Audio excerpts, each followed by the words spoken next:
بسم الله الرحمن الرحيم. الحمد لله رب العالمين، الصلاة والسلام على أشرف المرسلين محمد النبي الأمي وعلى آله وصحبه وسلم تسليما كثيرا، وبعد. اللهم وفقنا لما تحب وترضى.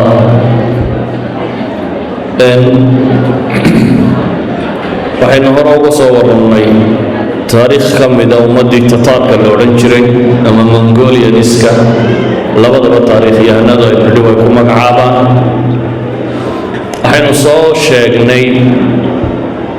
wakhtigii ay soo baxeen ilaa la soo gaadho 622 hijiriyada. waxaynu soo tilmaamnay inay qabsadeen markaasi qaybo badan oo dunida ka mid ah. caalamulislaami waxaynu sheegnay dowladdii ballaadhnayd ee khawaarzimiyiinta la odhan jiray, ee dowla alkhawaarzimiya, inay tirtireen boqorkeedii hore firdhad inuu ugu dhintay jasiirad yar. inankii uu dhalee boqorkaayo marka labaad isku dayeyna isna firdhadkii inuu wadiga sind ka tallaabay oo uu xagga iyo indiya dowlad yaro islaamiya oo kale ka jirtay uu u gudubay. iyo jinkis khan ninkii la odhan jiray boqorka oo ahaa bershiya, oo diyaarsanaya bulshadii ama dadkii uu maamulayay. haddaynu maanta halkaa ka sii bilowno iyo magaalooyinkii waaweynaa ee waddankaasi khawaarzam ay lahayd oo la tirtiray. maalan taarikhyahanadu waxay tilmaamaan magaalada marwa waa merv ayay yidhaahdaan marka afafkan reer galbeedka lagu qorayo. reer galbeedka historianskooda qaar ka mida waxay yidhahdaan waa magaaladii taariikhda u weynayd wakhtigaas. inkastoo aynu odhan karno malaa baqdaad kamay weynayn, haddana waxaynu soo tilmaamnay iyadoo qura 700 milyan dad gaadhay, 700 kun oo qof in lagu dilay. taarikhyahanada qaarkood waxay leeyihiin qaxoontiyadii iyo wixii dambe ku madhay 1 milyan oo kale gaadhayaan. waxaynu soo marnay nisaabuur af carabigana lagu qoro oo iyadana xawaali 1 milyan lagu dilay. waxaynu soo marnay carri dhan oo la tirtiray 622 hijiriyada haddaan ka bilaabo, oo aan gebagabeeyo qaybta yaree koowaad ee ka hadhay noloshii jinkis khan. waayo jinkis khan wuxuu dhintay 624 hijiriyada. wakhtigaasi waxaa dib u soo noqday ninkii la odhan jiray jalaaladiin ibnu muxamed ibnu khawaarzam shaah, oo aynu nidhi wadiga sind buu ka tallaabay. ayaa wuxuu ogaaday in waxoogaa tataarka weeraradooda ay kala degeen. dabeetana webigii sind buu dib uga soo tallaabay, waxbuu urursaday. karmaan meesha la yidhaahdo oo koonfurta waddankan bakistan la yidhaahdo ah ayuu soo galay. wuxuu u yimi nin la odhan jiray sacdadiin ibnu dakla. sacdadiin waa ninkaynu nidhi khiyaasudiin bay wada dagaalamayeen oo iska soo horjeedeen, oo ah kan jalaaladiinkan walaalkii. sacdadiin ibnu dakla ayuu xilfi la samaystay isagoo ka soo horjeeda walaalkii. waxaan in badan sawirada ka arki doontaan iyadoo dowlad xoog badani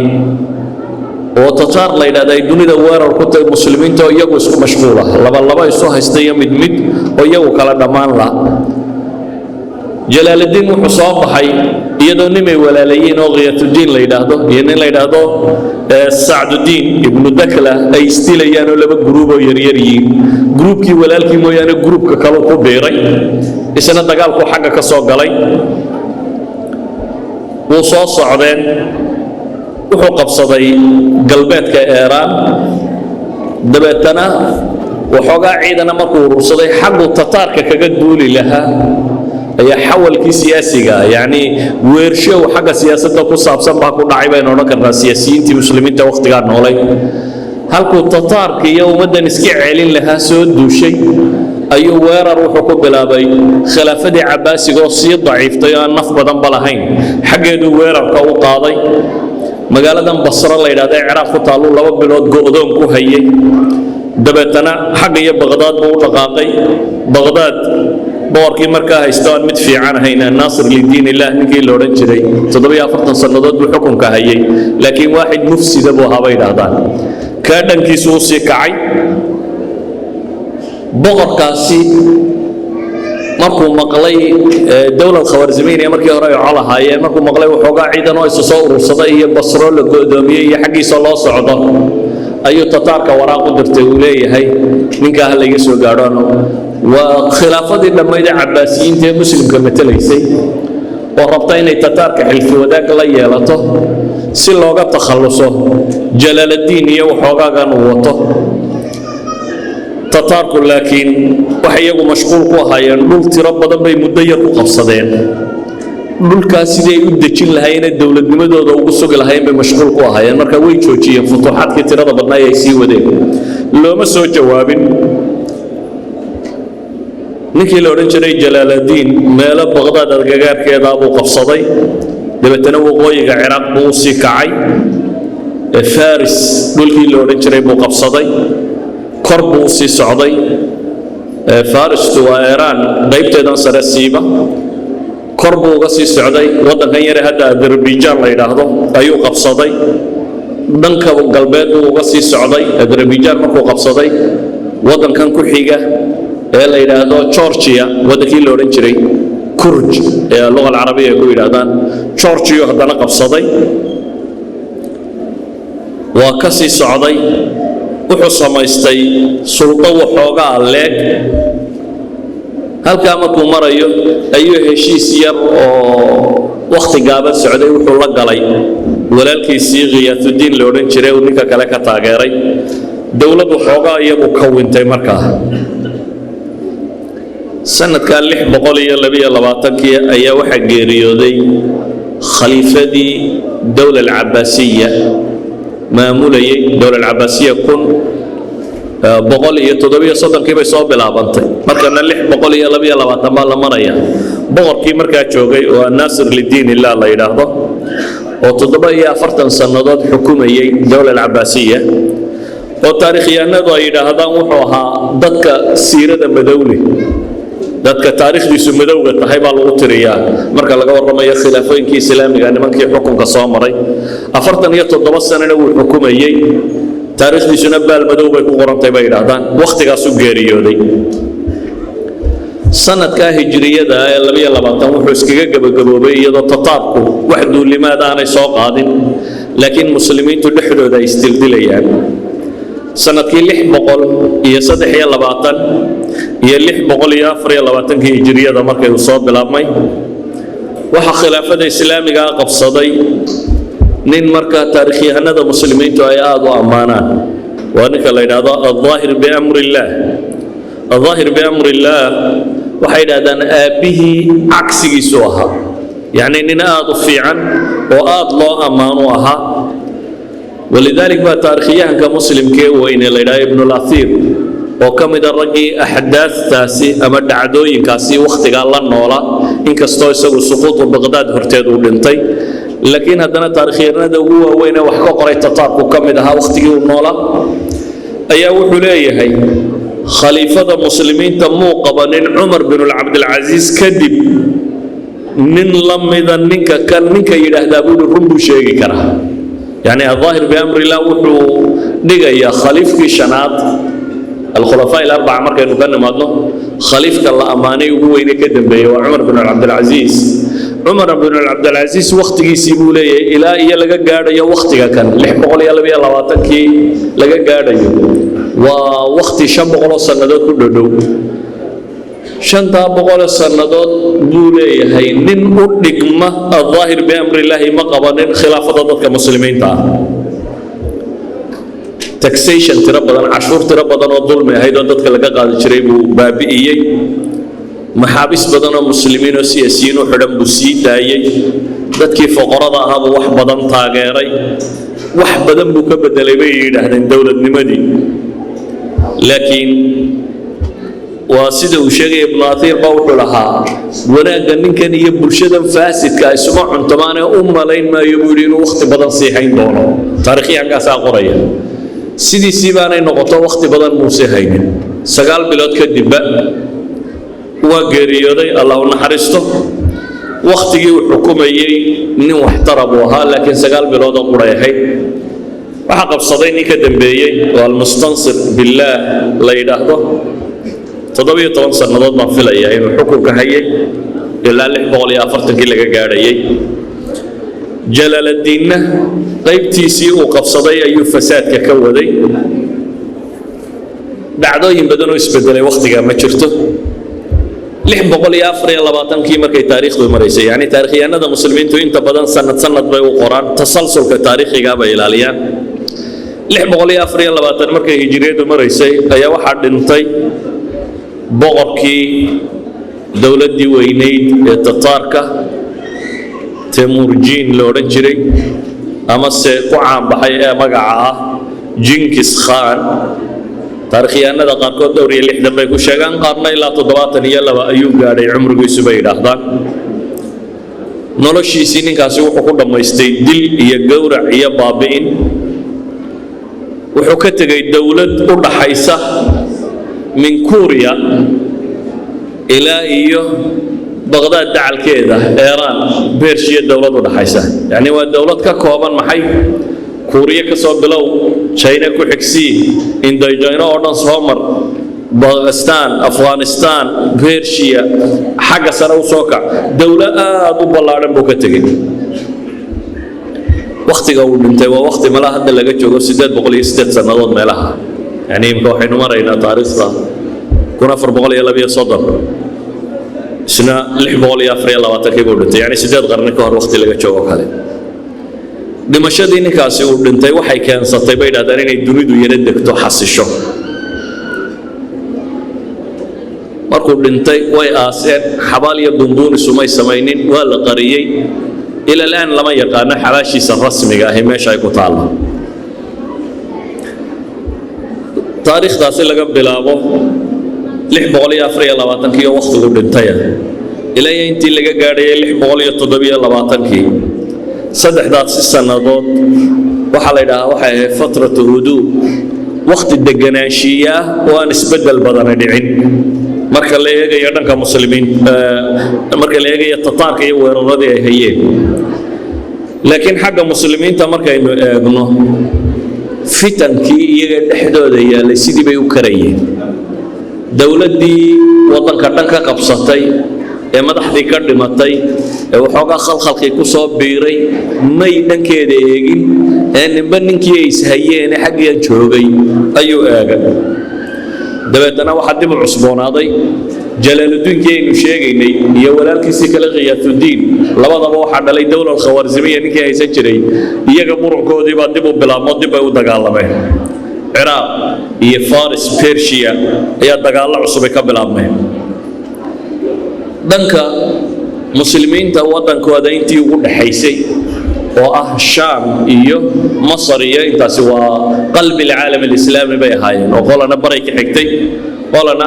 galbeed bay ka xigtay qoladaasna iyaga is haysta oo dagaalkoodii ba tiro batay iyagoo inta cidda xukunta waa reer qura وصلاح الدين الأيوبي بقري لو رجل مسلم كهاي قدس دي بحرية وعدي وكتجي لكن إذا ما دي سيبا الدولة دي أنت كلا قيب صدين هي وحي وصير لا يبقى يصرف هي مركزية يقوم هذا حيس كل شيء هي نوع حق السعودة خلاق خلطرة بدن لعب غولية اللي حيل باطن هي مركز هاي أيوبيين تدحدوا دي ستيل كيس كدي ليه متكملة بيت المقدس كي وحرية صلاح الدين ku abtirsanay mid kamida ba yiri qolo kristana nasarada ay dadkan dinsiinaya bayt al-maqdis bisharta in meel heblaysi iyo qolo heblayana ila cadaadiya qolo kale ay walaalayiin dib loo siiyay masiixiintii ba dib gacanta loogu galiyay bayt al-maqdis in la siiyo imaaraat shaam ku yaala qaar kamida jalaaludiinki weerarkiisii uu iska sii waday turkiga qayb ka mid ah buu galay magaalo khalaat la yiraahdo ayuu go'doomin ku qaaday waa magaalo yara adag bay ahayd go'doomintii waxay keensatay muslimiintii ku jirtay xad la yiraahdo ayda iyo bisadaha la cunay markii dadkii gaajooday wax la liqa la waayay ay iyo bisadaha la cunay akhiiranna way isdiibtay uu qabsaday markuu qabsadayna raggiina wuu laayay dumarkiina wuu adoonsaday caruurtiina wuu gatayba oo adoomuhu ka dhigay hadda waa muslimiin dadku sidaa u galaya dad muslimiina tataarkiina dhinaciisa joogaan waliba tataarku dawladii aabihii bay rideen iyo isagaba nimankii wixii ku sameeyay xaqooda ma eegina kolba tuulo yaroo muslimiin ama gobol yaroo muslimiin joogto dhankoodu duulimaad u sii wada tataarka markaynu iyaga dib ugu noqonno odaygoodii wuu dhintay odaygu 4 wiil oo dhigi cabaabu dhalay oo la mid ah isaga laakiin labadii waaweynaa ayaa isqabtay Chachi ayay carabtu qoraan Joji na qoladan gaaleed baa qora Joji ninka la yiraahdo iyo walaalkiisii ku xigay ayaa isdilay markaasi oo isqabsaday Jagati kan la yiraahdo Jagatigu waa luqadan imka luqal Jagatiya la yiraahdo meesha ay ka timi tataarkan muslimiinta hadda meelahan Yurub taqaar degan iyo Raashiya iyo waa luqada ay ku hadli jireen ee abtirsiintoodii hore ay ku xiran tahay Jagati oo inankii labaada dhaqanku wuxuu ahaan jiray inuu qabsado boqorka inankiisa ugu weynayo Jooxiya Jagati bay soo taagay Jooxiya Jagatiga ay soo taagay wuxuu yiri marnaba uu hoggaansan maayo kaasi inuu qabsado dhexdhexaadintii waxay noqotay in la yiraahdo ninka saddexaad qabsado ninka saddexaad waa Okatai nin la yiraahdo Okotai iyo Okotai ay carabtu qoraan qoladan qaadnaa Ogidia ay qoraan qoladan reer galbeedku ninkaasi ayaa dawladnimadii oo wiilkii saddexaad ee odaygu dhalaya ayaa dawladnimadii gacanta loo galiyay dawladii markaa waxa bilaabantay dawlad cusub oo xukumo Ogaday ninka la yiraahdo Okatai markuu wadanka qabsaday wuxuu dib ugu noqday inuu dawladiisii dib u habeeyo inuu dejiyo dawladda halkii salka u ahayd oo ah China iyo Mongolia 624 ilaa 627 saddexdaas sanadood wuxuu ku jiray bay yiraahdeen inuu systemka dib isugu hagaajisto muramada walaaladii uu dhameeyo dawlad xoogan ay dib u noqdaan kadib wuxuu magacaabay qaa'id caan ah oo Shormajan loo oran jiray ayaa waxa loo magacaabay inuu weerarada bilaabo caalam islaami weerarkii lagu qaaday taariikhdu markay hijrigii mareysay 628 ayaa waxa bilaabmay ninkaasi ciidamadiisa inuu dhankan u soo kaca haddaynu dib ugu noqono intay ishabaynayaan tataarku muslimiintu sidii bay isu dilayeen oo furqadii dadka muslimiintu sidii bay u taaleen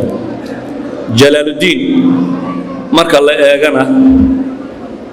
Shormajan markuu ciidamadiisa soo bilaabay ee dagaalka ku soo qaadayba firdad buu bilaabay dabeetana waa la eriyaday aabihii markaynu ka warramaynay waxaynu ka warramay isagoo intaasoo magaalo laga saaray oo ciidan yar oo tataari daba ordayaan oo kolba meel ka dhacaya boqorkuna uu yidhi nolol ha lagu soo qabto sidii uu ordayay baynu ku tilmaamnay Bahrul Qaswiin inuu ka baxay jasiirad yar oo Bahrul Qaswiin ku dhex taala buu ku baqtiyay baynu halkaas ugu dhintay kana dib baa loo soo eriyaday aroortiisii waa la qabtay waxa waa la qabtay balaayaa isra ku dhacday waliba Jalaaluddinka kane intaan tataarku eriyanin dagaallo wuxuu la galay muslimiintii kale Al-Ashraf ibn al-Adil ninkii la oran jiray oo xukuma diyaar al-Jazeera labadan wabi Ciraaq mara xaqoodan waqooyiga waxaan oran karnaa waa Ciraaq waqooyigeeda iyo koonfurta Turkiga inta isku xukuma ayuu dagaal la galay dabeetana laba goor buu kaasi jabiyay Shormajan iyo ciidamadiisu way soo socdaan muslimkuna halkay isku sii dilayaan labadan kooxood baa isdilay laba goor baa la jabiyay Jalaaluddin waxa kaloo jira Iran galbeedkeeda iyo Baghdad dhexdooda buuraley weeyaan buuraley yar oo dheer oo luuqa ku taala buuraleydaasi waxa degan طائفة إسماعيلية يعني طائفة شيعة waliba shiicada kuwan Ismaaciiliyada la yiraahdo aqa khaankan iyo kooxdiisii طائفة إسماعيلية degan kuwii xashaashiinta loo oran jiray bay ahaayeen طائفadaasi qalca al-mawt la yiraahdo bay lahaan jireen meeshaasay deganaayeen niman aad u dhib badan oo dagaal badan oo assassination iskana aad ugu fiican dadkan hoosta loo khaarijina aad u yaqaan bay ahaayeen qolada sunniga col bay la ahaayeen kadib waxay fakereen jalaaludiinkan agtooda kolba cid maraya bay ka cabsadeen dabeetana tataarka ay waraaq u direen ay leeyihiin ninkii jalaaludiin laba goor baa la soo jabiyo aad buu u liitaa haddaa iminka jaaniskaa ka faa'iidaysataan waa waqti laga takhallusi karo warkaasaa gaadhay tataarkii dabeetana way yimaadeen jalaaludiin ayay ku dhufteen haziimo aad u foolxun si foolxun baa loo jabiyey wuu cararay sidii aabbihii buu kolba magaalo galay sidii loo eriyanayey ayaa markii dambe magaciisaba la waayey meeluu ka baxay ciidamadii iyo wixii iskaga tego keli firdhaday boqorkii dhammaan ee muslimiinta looga taaga lahaa ayaa isagii waxa la waayey meel allaaliya meeluu galay taarikhyahanadu waxay idhaahdaan siduu meelaha ugu dhuundhuumanaya isaga soconayey show kurdistaan tan u dhex galay ayuu maalintii dambe wuxuu ku soo baxay baa la yidhi nin reer miyi iyo kurdiya oo meel iska degan ninkan reer miyiga ee kurdiga berigii hore uu dagaalada waday buu walaalkii dilay dabeetana ninkii reer miyiga markuu ku soo baxay buu yidhi war kumaad ahaydoo malaha lagaa yara cabsadiyo wuxuun buu is yidhoo wuxuu yidhi jalaaludiin baan ahay jalaaludiin ibnu muxamed dowla alkhawaarzimiya boqorkeedii baan ahay ma ninkaasaa tahay ha waa si fiican waa marti sooray soo dhawow buu yidhi martisoor fiican buu u sameeyey habeenkii markuu khuuriyeyna intuu faas qaatay ayuu madaxa ka gooyey jalaaludiin odaygaa yare reer miyigaa baa ku tegey isaga warkiisu wuxuu ku dhammaaday isagoo kurdistaan dhex maraya ayaa ninkaa reer miyiga ka takhallusay bay idhaahdaan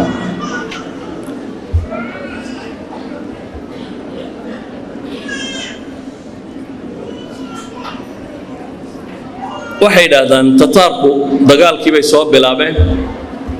maadaama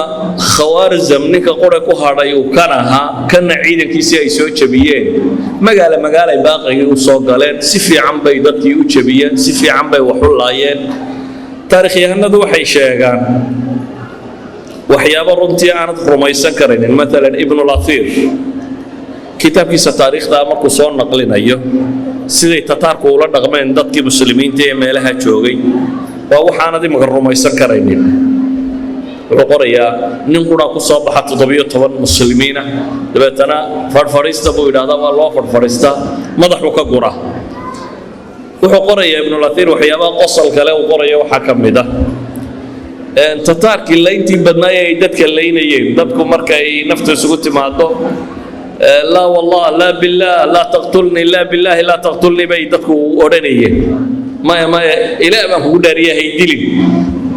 وعليه تتاركي وحي سقاطنا يرى الوعي يا رب مركا كفتميان لا والله لا بالله لا تقتلني بي أوريتشري بولي أسكرت تتاركو يعني الرياضة اللي سكومة الداليو وحكم هذا إليه لا بالله لا تقتلني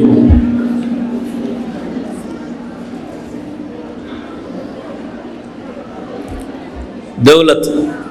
المنغولية أما التتارك وحي قبصدين مركا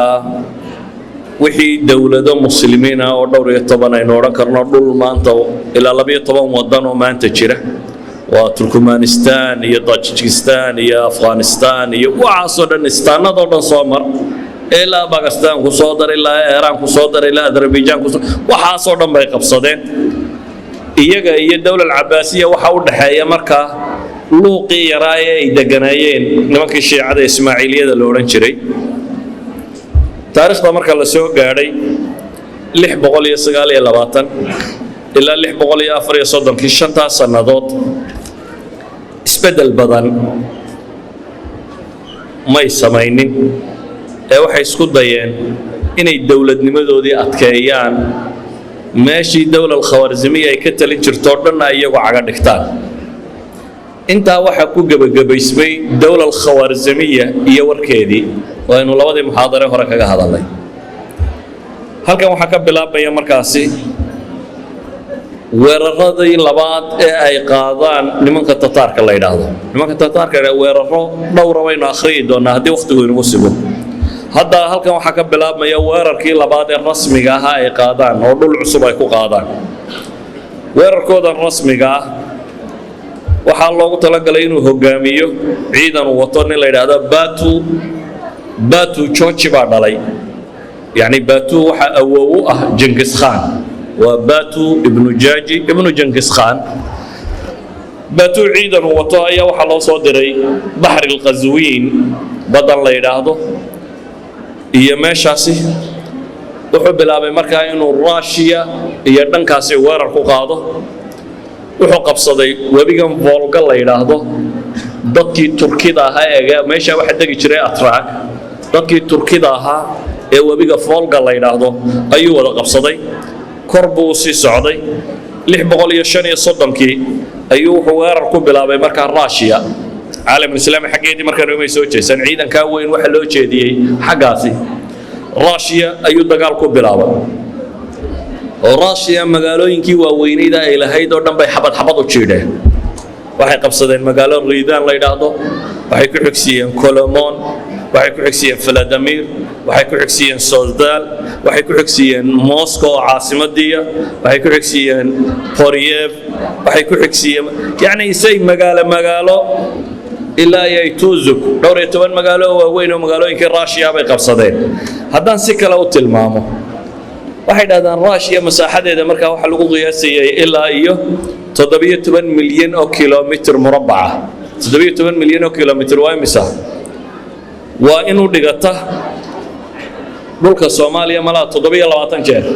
Soomaaliya waa 600 iyo maxay 627 kiiloomitir bay ahaan jirtay jamhuuriyadda Soomaaliya inta ay dhulku laabmi kara yani inta soo jeer 720 jeer oo Soomaaliya ah ay 2 sano gudahood ku qabsadeen. waxaa qiyaastaa dhul baaxadiisu Soomaaliya 720 jeer tahay oo 2 sano gudahood ciidan maray.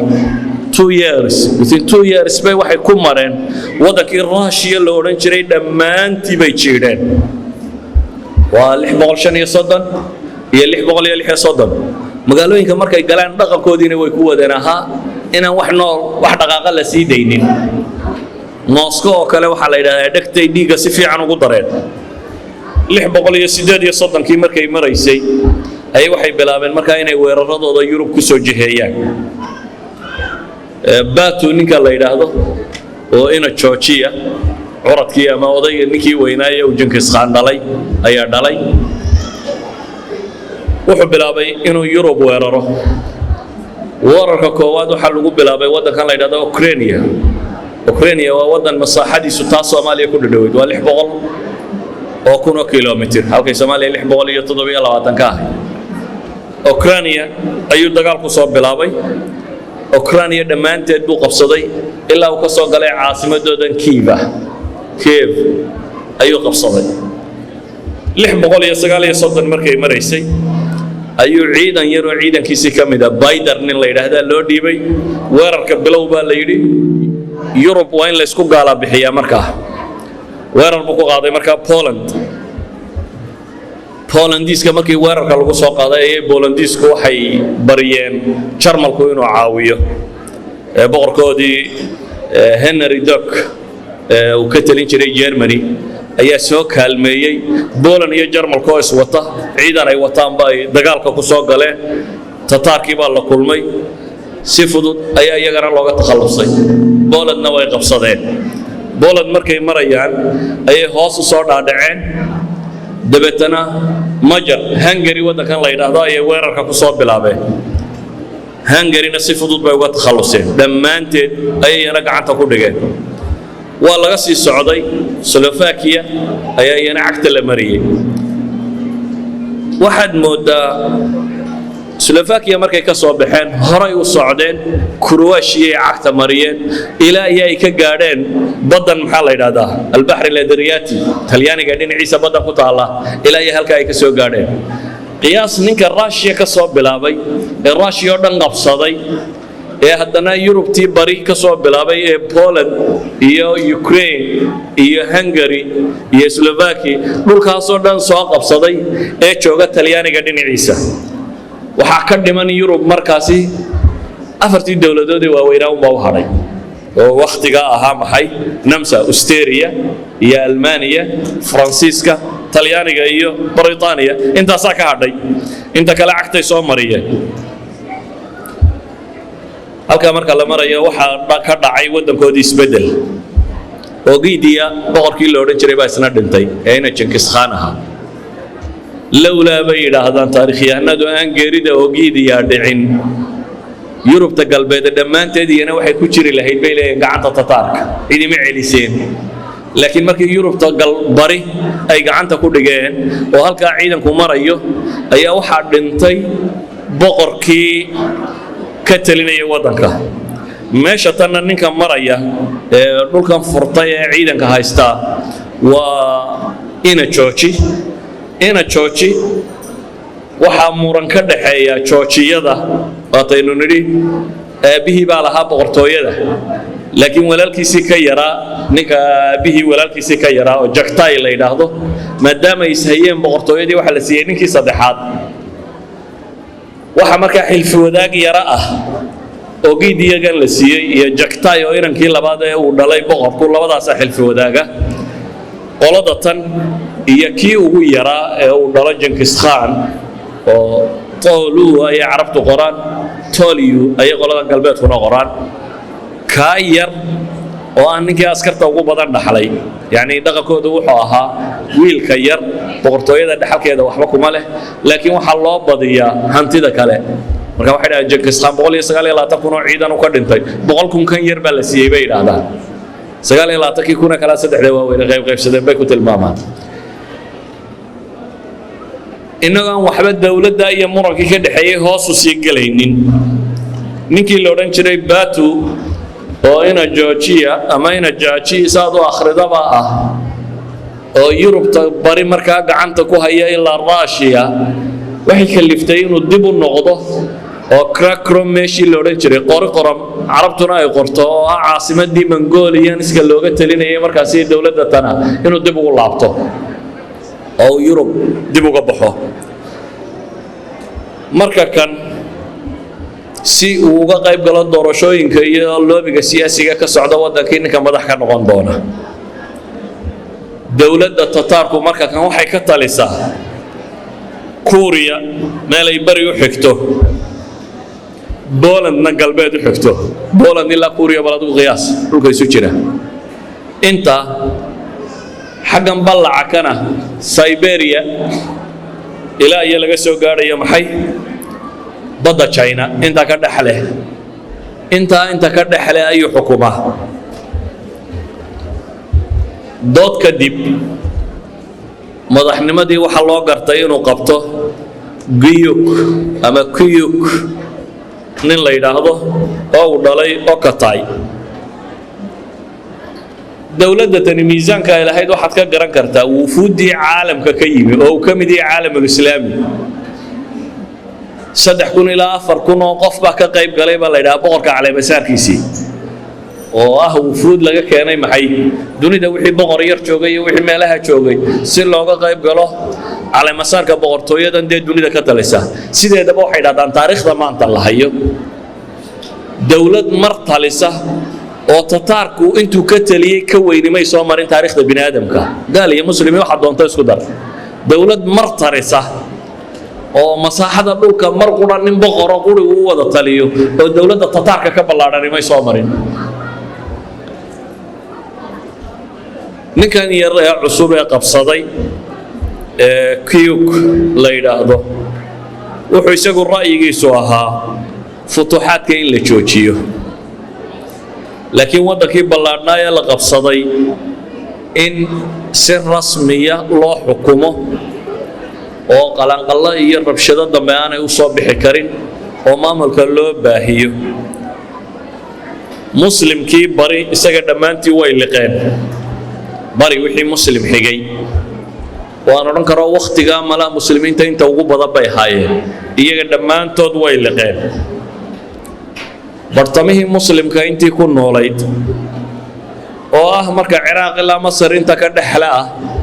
iyana qalanqal tiro badan baa ka jira oo dawlad Ayyubiya iyo Cabbaasiya iyo wixii dhex socday qalanqal tiro badan baa ka jira galbeedka muslimiinta marka la eego iyana waxa duntay dawladii dawlad muwaxidiin loo oran jiray saadaradeed iyana muran kale ayaa ka jira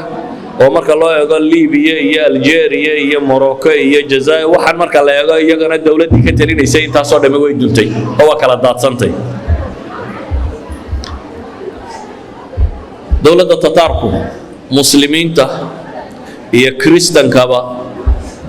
dhibaatay u geysteen dhul badanna way ka qaadeen maca daalik muslimkuna isagaa mashquul isku ahaa kristanka inta soo hadhayna in muslimka la weeraraabay mashquul ku ahaayeen yurubta galbeed wakhtigaasi ciidamay ururinaysay umay ururinaynin ciidamadaasi inay furtaan yurubtii bariya la qabsaday ama tataarkii nafta isugu keenay in la iska celiyo ee waxay u ururinayeen in ay dhul kale muslimiinta ka qaadaan iyaguna oo ay weerar soo qaadaan yurub marka dagaal bay u diyaargarowday muslimiinta lagu qaado siiba waddankan shaam la yidhaahdo iyo masar tataarka laftiisii waxay dhex galeen bulshadii ay la noolaayeen siiba dumar badan bay guursadeen oo dumarkii cadcaddaa ee kristanka ahaa maadaama muslimiintu dumarkoodu aan la ogolayn inay guursadaan gaaladu dhanka kale christianity waxay ka faa'iideysadeen xididnimadii ay la xididayeen nimankii tataarka ee dhayarka ahaa dabeetana dumar badan bay ka guursadeen guryihii boqortooyada dumar masiixiyaa tegey soo dhoweyn badan bay ka heleen dhankaasi qaado ka mida qaadadii mongoolka laftoodu christianity-ga ay qaateen 640 markay taariikhdu maraysay waxaa dhintay isagana boqorkii ka talinayay dowla alcabaasiya almustansir billaah ayaa dhintay kadib waxaa qabtay inankiisii la odhan jiray almustacsim billaah khilaafada muslimiinta ninkaa qabtay wuxuu ahaa bay dhahdeen nin ku caanbaxay qur-aanka akhrintiisa wuxuu ahaa bay dhahdeen cilmiga tafsiirka iyo fiqiga nin wax doora ka yaqaana acmaasha khayrkaa nin aada ugu fiican buu ahaa laakiin waxay dhahdeen cillad buu lahaa waxaa haysatay bay dhahdeen ghafla can siyaasa nin wadaada unbuu ahayo wadaadnimadiisa ku fiican qur-aan akhriskiisa iyo wardigiisa iyo cibaadadiisa laakiin ma ahayn bay leeyihin siyaasi muxannaka oo wakhtiga kani waa wakhti shiddo waa wakhti dagaal waa wakhti u baahan nin tajribo siyaasiyo fiican leh marka nin wadaadoo cibaadada ku fiican buu ahaa bay leeyihin laakiin ma ahayn haba yaraatay khibro siyaasiyo fiican nin leh weliba ma ahayn bay dhahdaan nin kala yaqaana ragga sida loo doorto iyo xaashiyada uu wadanayo sida awgeed dad aada u liita ayuu ka dhigtay wasiir alawalkiisu wuxuu ahaa nin shiica buu ka dhigtay waan fiicnayn xaashiyo aada liidata ayuu soo urursaday waxay yidhaahdaan muu noqonin rajul lmowqif ama wakhtiga dhibtu taagantay ninkii ummadda ka saari lahaa muu noqonin dowladdii tataarkuna waxaynu nidhi wakhtiga kan kiyuku markuu qabsaday 639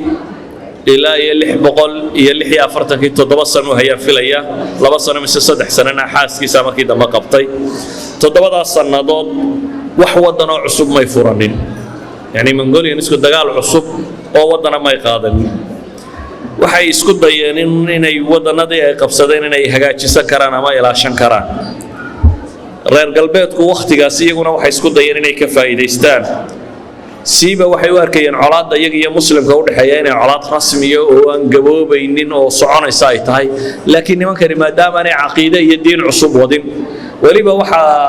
taarikhyahanada qaarkood ay tilmaamaan mongolianisku ama tataarku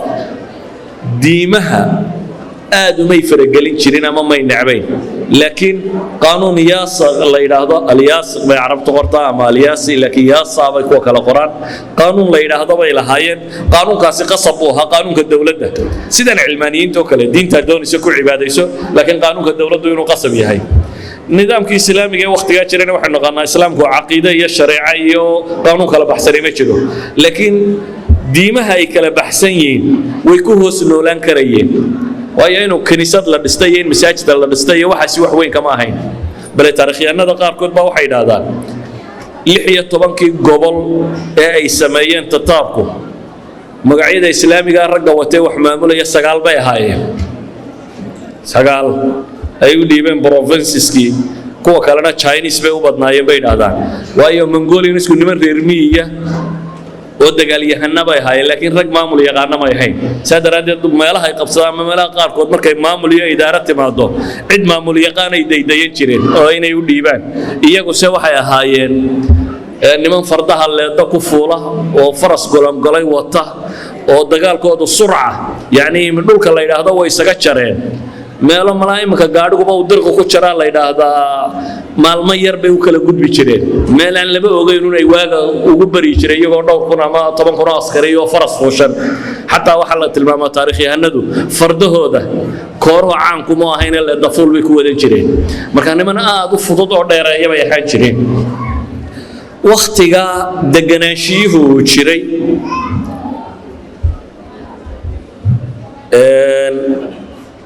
reer galbeedku waxay u fakarayeen iyagu baytul maqdis iyo agagaarkeeda iyo muslimiinta siday u jabin lahaayeen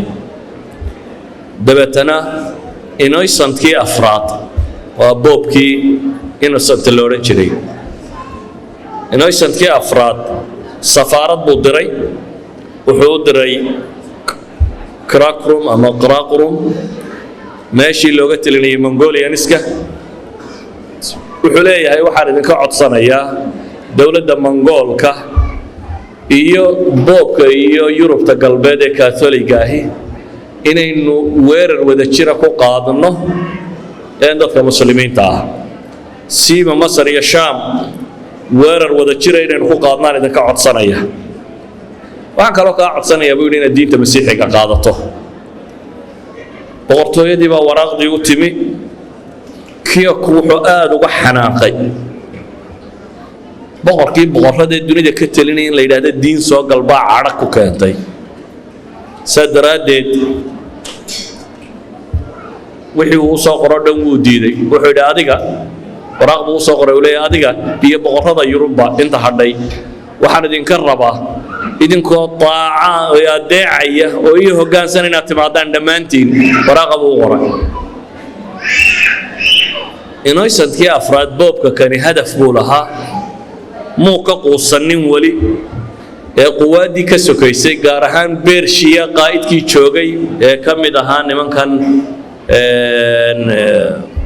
Mongolianiska Bijo nin la yiraahdo oo markaa Bershiya iyo inta tan qaa'idkoodii maamulayay ayuu haddana safaaro kale u diray isagoo leh waa 645kii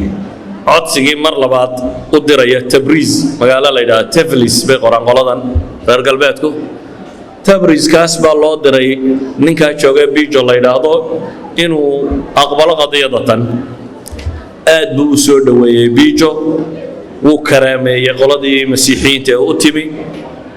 laakiin de isagu go'aan ma qaadan karo ilaa iyo boqorkii weyraaye kii uu qaato boqorkiina waxa loo geeyay ra'yigiisu halku joogay wadanadii reer galbeedku fikradii uu dirayay boobka qura kuma ay qancin iyo waxa kiiye ciidan urursi baa la bilaabay waxa bilaabmay Louis-kii sagaalaad ee Faransiiska ka talinayay inuu ciidamadii Catholic oo dhan soo hogaamiyo ciidamo urursi lagu sameeyo jasiiradan Qobrus la yiraahdo oo ciidamada la isugu keeno markuu Qobrus yimi ayuu haddana waraaq kala qoray tii saddexaad baa la qoray oo laga codsanayo nimanka Tataarka ahi hadiyooyin tiro badan iyo wax tiro badan uu dhiibay waa 646 bay maraysaa markaa in dagaalka ay la soo galaan marka kan khaqaanku yani asalka khaanka aha boqortooyada laakiin markuu odaygii dhintay caruurtiisii kii boqortooyada loo doortay meena kuwa kale midba gobol dawlad gaar ah baa la siiyay mid walba khaan baa loo bixiyay kii madaxda wada noqdayna marka khaqaan bay ka dhigeen khaqaanku marka waa kiyok waa kan meesha oo dhan isku haysta khaqaanku uu soo dhaweeyay nimanka kan aad uu soo dhaweeyay laakiin waraaqdii saddexaad waxay timi 646kii isagoo kiyogii markii hore deel xidhiidhka la sameeyay isna dhintay geeridiisa bay la kulmeen geeridiisa markay la kulmeen markan meeshii waxa qabsatay saddex caruur oo yar yar buu ka tagay hooyadood ayaa oo oqol qaymosh la yiraahdo ayaa looga dhigay wisaaya inay carruurta hayso oo koriso ilaa iyo intay dowladana iyadu boqortooyada sii maamusho laakiin nimankii dagaalyahanadii reer miyiga ahaa kumay qancin in naagi ka taliso dabeetana muddaa dowladdii Mongolian isku khalkhal gudeed uu galay 3 sannadood bay islaantaasi hor fadhiday waa la murmay akhiiran waxa guulaystay loobigii inanka weynay wixii uu ka tagay ka yari wixii uu ka tagay Georgiga iyo carruurtiisa waa Batu ciidankii Yurub qabsaday ninkii hogaaminayay family-gaasi iyo family-gii yara oo tuuli ay yiraahdaan labada families gargaarsaday oo gaadiya iyo Jagtay labada family-na way isgargaarsanayeen oo iyaga 3 boqor kala dambeeyay ahaa labada boqor kala dambeeyay siiba akhiiran boqortooyadii qoladii yaryareed iyo wixii oo dhan waa laga qaaday afartii inana uu dhalay ninkii la oran jiray Genghis Khan kiisii ugu yaraa qolo ku abtirsata ayaa meesha qabsatay waa Manco ninka la yiraahdo Manco Khan loo qoro marka la dhameystirayo ninkaas meesha lagu wareejiyay 3 sannadood ee habartani meeshan haysatay qoladii Faransiiska iyo reer Yurubkii wada socday way sugi kari waayeen in la ciidamo u diyaaro Qubrus weerarkooda ay qaadeen waa Crusadeska weerarkii 7aad ee taariikhyahanada ka waramaan ay qaadaan ee macruufka ahaa Masar bay ku soo qaadeen Salih al-Ayyub ninkii la oran jiray markuu Masar haystay halkay dawlad Mamalik ka soo bilaabmi doonto boqorkii muslimiinta markaa meesha tan haystay wuu xanuunsanayay isagoo xanuunsanayay yiri igaya frontka la keenay meesha dagaalku intuu soconayay 3 maalmood ku dagaalku socday meelahaas uu geeriyooday shajaratu dur gabadh la yiraahdo uu qabay ayaa qarisay yaan la sheegin baa la yiri boqorku waa ciidamada niyad jabaya islaan iyo dhowrkii janana ciidankaba u tashaday waxay yiraahdeen boqorku inuu dhintay aan qarino inanku dhalay Tooran Shaam buu ku maqayo meelo Shaam buu haysta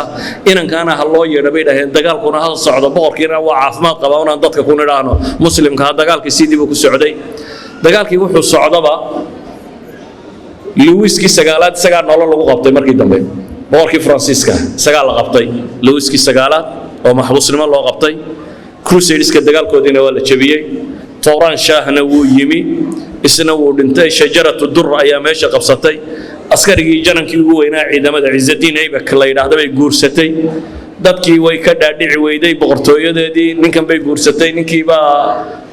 akhiiran inankii baa yimi inankii baa la isqabtay way ka takhaluseen dawlad al-Mamalik taad maqashaan halkay ka bilaabantay markaa Izzuddin Aybak iyo qolada tan halka ka bilaabantay uma jeedna inaynu taariikhda ka warrano laakiin waxaynu u jeednaa inaynu tilmaamno Masar Faransiiskii iyo reer galbeedkii iswatay markii ay soo weerareen intii ay isku mashquulka ahaayeen Tatarku yaanay jawaab soo celinin ayaa laga takhalusay waxa soo baxay markaa dawlad cusub oo Tatarku uu leeyahay waxa loo magacaabay ninka la yiraahdo Manco Khan عالم الإسلامي مركي أي قبصة مصاري دي مركي يقوليستين اسمي دينين يا أيوبيين تكلا شام هي ستي استيلين يجوا مسلمين تصير مشغول سويه حقا كريستيانة تدقالها كقصعدة كروسيدسكي حقا التتار كقصعدة دحدودنا لا اسمه تصيو ولا سيدي بيسودي ليان مركي فرانسيسكي لقى تخلصي بوحد بلا ما يدقالها دي سكاية يكاد حياة شام إيوه مصر labadaba caa'ilo qura wada haysta dawladda Ayyubiya baa ka wada jirta halkan waxa bilaabmaya markaa waxay ku tilmaamaan al-ijtiyaax thalith ama weerarkii saddexaad ee ballaadhnaa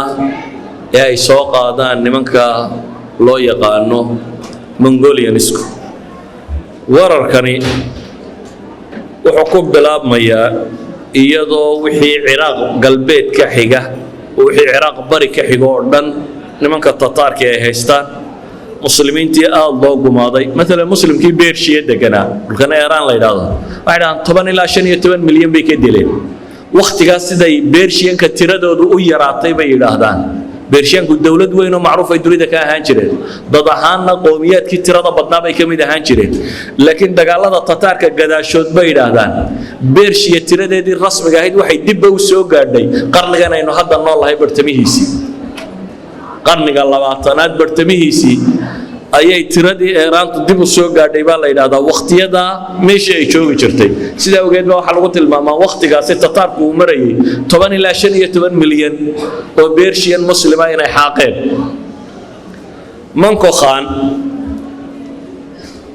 manko khan ibnu tulu ibnu jinkis khan weeyaan isagu inankii ugu yaraa ee jinkis khan baa dhalay marka kan laakiin waa nin 43 jira manko khan waxa kaloo uu kaga disan yahay kuwii hore isaga hooyadii waa kristan waa nastorian christianska ku yidhaahdaan alkanisa nastoriya ayuu ka tirsan yahay hooyadii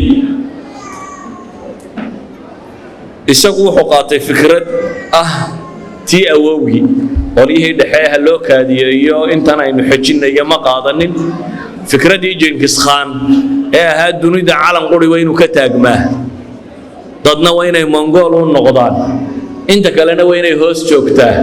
fikradii ahayd buu dib u nooleeyey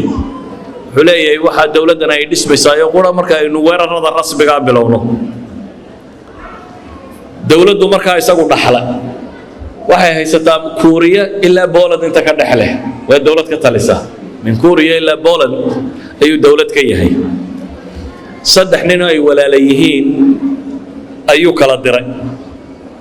nin wuxuu ku reebtay caasimadda oo inuu la taliyo u noqdo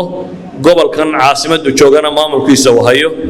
waariqa booqa bay yidhaahdaan booqa ninka la yidhaahdo meesha ku reebay wadanka China iyo Indo-China intaa isku dhanna walaalkiisa kale oo Kabalay ama Qabilay ee Carabtu qorto ayaa loo dhiibo la yidhi waa inaad maamushaa walaalkiisa saddexaad halagu la yidhaahdo ama hoolaako Carabtu qorto hoolaakana waxaa loo dhiibay dawlad Khawaarizmiya intii ay ka talin jirtay ama Persia ayaa loo dhiibay waxa la amray inuu weerar qaado markaas uu qabsado maxay الدولة العباسية وحب الأبي مركا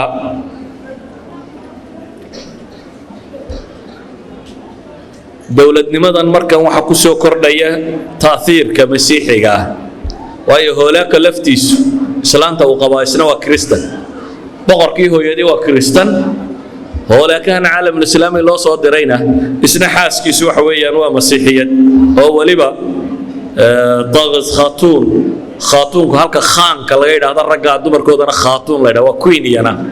taqas habartan la yiraahdo waa islaam waliba masiixiyad xaq jirta aad ugu naban bay yiraahdaan ayahay wuxuu bilaabay markaa inuu dejiyo khitadii dawlad Abbasiya sidii looga takhalusi lahaa kulli farxi maysan dawlad Abbasiya ridaya ya Ahmed soo fadhiisay halka ku joojiyo assalamu alaykum